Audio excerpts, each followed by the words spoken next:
Hello, my name's Ellen and I'm a second year history with archaeology student here at Bangor University.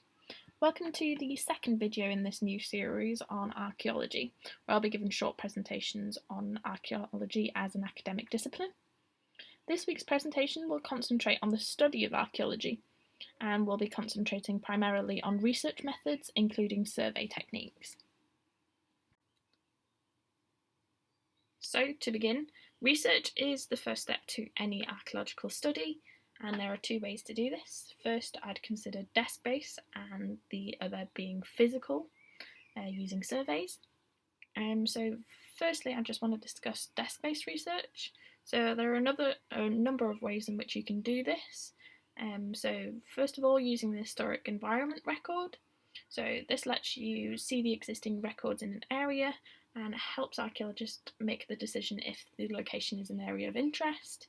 It helps predict the likelihood of a find also, looking at the existing find record, and it helps predict the type of find, such as age, artefact type, etc.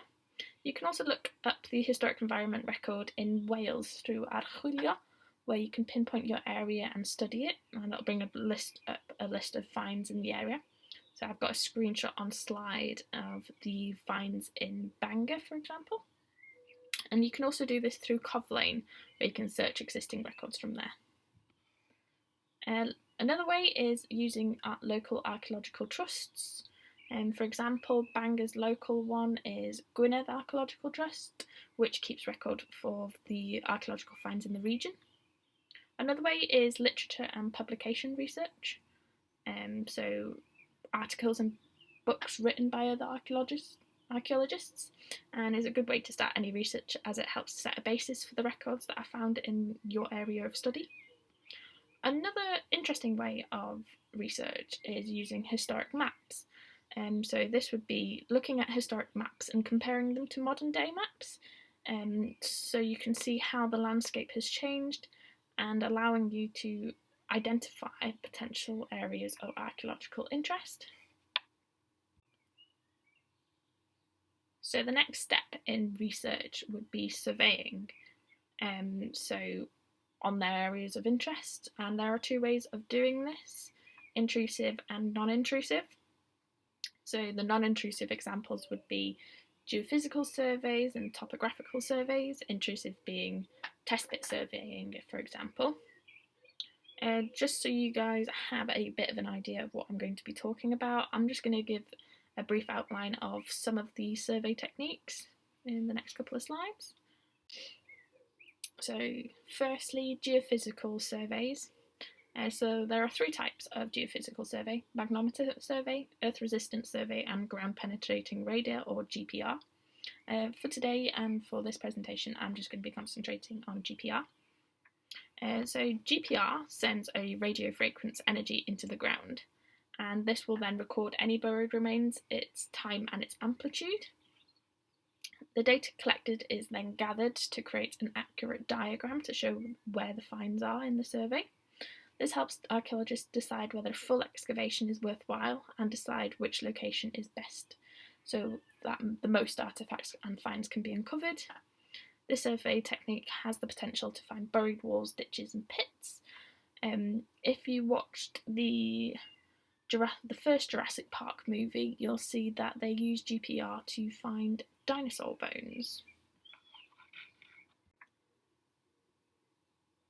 An example of topographical survey is aerial photography, which is what I'll be concentrating for this presentation, but there are different types such as field walking. So aerial photography is used extensively to discover archaeological sites, and it can be conducted in two ways: taking photographs vertically or obliquely. So vertical being looking straight down at a landscape, which is useful for making accurate maps and excavation plans. The oblique method, vertically at 45 degrees of an angle for perspective mapping. Aerial photography is used to record map sites. This allows archaeologists to use the photographs to see how sites are deteriorating and help them identify new sites. The best conditions for aerial photography is at sunrise and sunset, as the sun would cast shadows on any archaeological features. Also, incredibly dry or snowy conditions are also valuable for archaeologists when taking vertical photographs too. The types of conditions show features that cannot be seen normally by the human eye, by leaving dry patches, crop and soil marks. Test pit survey is an example of an intrusive archaeological survey method. It can be understood as essentially digging up a hole in the ground and then looking for archaeological evidence. This methodology allows archaeologists to cover a large area quickly. So soil is sieved, archaeological evidence is collected, packed into types and counted on a map. The mapping helps determine whether or not a full excavation is needed, depending on the concentration of archaeological finds found.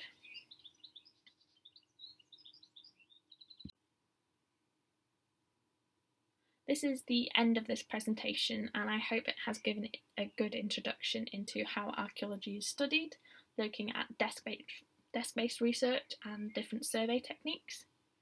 Join me next week for a continuation of the study of archaeology, which will concentrate on excavation and post-excavation principles and techniques. See you then.